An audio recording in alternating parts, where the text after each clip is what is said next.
Hello, my name is Ken Haller. I am a retired primary care pediatrician, and I'm an emeritus professor of pediatrics at the St. Louis University School of Medicine. I'm here to talk to you today about vaccines and some of the things that have been happening recently that are very concerning to me and to every other pediatrician I know. Last week, the Centers for Disease Control and Prevention, the CDC, did something unscientific, dishonest, and shameful.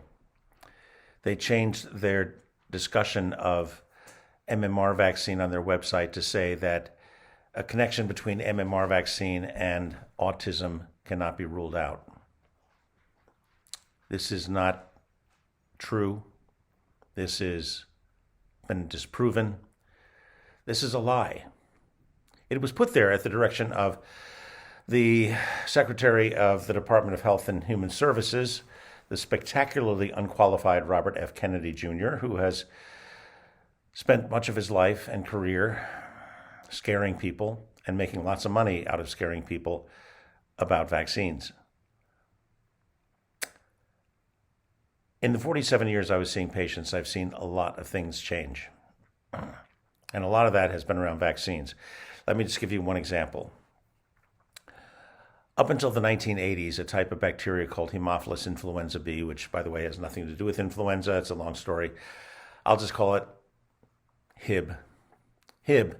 This bacteria was the cause of really, really severe disease in babies and young kids. In babies, it could cause sepsis, that is, overwhelming infection of the bloodstream and the entire body, and meningitis, infection of the brain and spinal cord.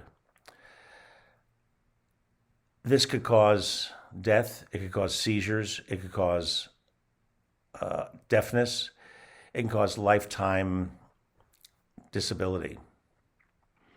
The other thing it caused in kids, in toddlers, kids about 1.5 to maybe 4 years old, was an infection called epiglottitis. Now, the epiglottis is a little flap of tissue above your trachea, your breathing tube, that flops down when you are swallowing food or drinking water. The trachea is in the front, the esophagus, which takes food down, is in the back, and so to make sure stuff doesn't go the wrong way, this thing, the epiglottis, flops down. It's kind of like a garbage can lid that pops up and down when you put your foot on the pedal. And it's a very thin flap. Generally, it works fine. However, if this flap gets infected with Hib, it can swell up to the size of a cherry tomato, block off the breathing tube, the trachea, and suffocate a child. I've seen kids go through this. They have what's called the sniffing sign, which means they jut their head forward like this. They move forward to try to open up their air passage so that they can still breathe. They also start drooling because instinctively they know that if they are drinking their saliva, this could make it worse and this could suffocate them. When you see a kid like this, it's an emergency. You call anesthesia, if possible, to have a tube put down their throat to make sure that their breathing tube doesn't get blocked up. And that allows them to breathe. But kids have died of this. Now, up until the 1980s, between epiglottitis and sepsis meningitis, about 10,000 kids a year would get these severe infections that would result in hospitalization, sometimes long-term disability, sometimes death. In fact, at Cardinal Glennon Children's Hospital, where I practice, there was usually a teaching conference at the beginning of the respiratory season, fall, where they would talk about the difference between croup and epiglottitis and how you tell the difference between them, because epiglottitis is a true emergency. In the 1980s, the first Hib vaccines were developed. Over time, those vaccines were developed even further, and what was amazing is that we got to the point where from about 10,000 kids a year getting these infections, it started to fall and fall and fall to the point where now fewer than 500 kids a year get these infections, probably way less than that. So this has been a drop of 95%. Here's the thing about vaccines.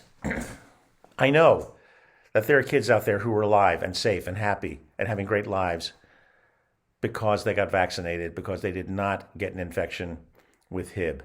They did not get meningitis or sepsis or epiglottitis, and they did not die. The problem with vaccines is I don't know who they are. I can't point to a kid walking, whose mom is pushing her in a stroller and say that kid is alive because she got the Hib vaccine, or some kid playing in a schoolyard saying that kid didn't get epiglottitis and suffocate because of Hib vaccine.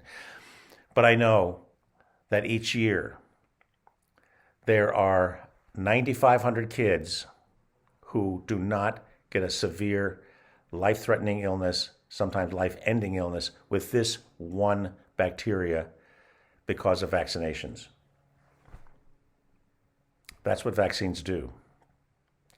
Vaccines are safe. Vaccines are effective. They save lives.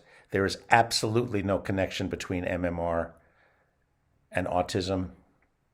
The guy who wrote that paper, I won't go into a lot of detail here. There's a guy named Brian Deer, D-E-E-R, who has done extensive reporting on the problems that this guy caused. This guy whose name I'm not going to mention because he is a charlatan. But how many kids are going to die because they're not going to get an MMR vaccine? When I was a kid in 1963, I got measles. I was one of probably about 500,000 kids in the United States who got measles. It was called a childhood illness, not because it was minor, but because every kid got it. Of those 500,000 kids, approximately 1,000 kids died. In those days, about 1,000 kids a year would die of measles. Now this year, we've had 3 kids die of measles. That's certainly better. But this is the first year that we've had kids die of measles in decades. Those kids did not have to die. Those kids died because our government agencies are run by people who are making people scared of something they shouldn't be scared of. Now, being a parent is scary, and if you're scared when you hear this stuff, that makes perfect sense. Your fear is valid. But what you should be afraid of is these diseases, these infections, these things that can cause your child to die. The vaccines are not the problem. The diseases are. And so are the people who are trying to create fear where there should not be fear. Please, talk to your pediatrician. Ask questions. We are more than happy to answer those questions. We can share our experiences. We can share our studies. But we want the same thing for your kids that you do. We want them to be safe and happy and have a wonderful, long life.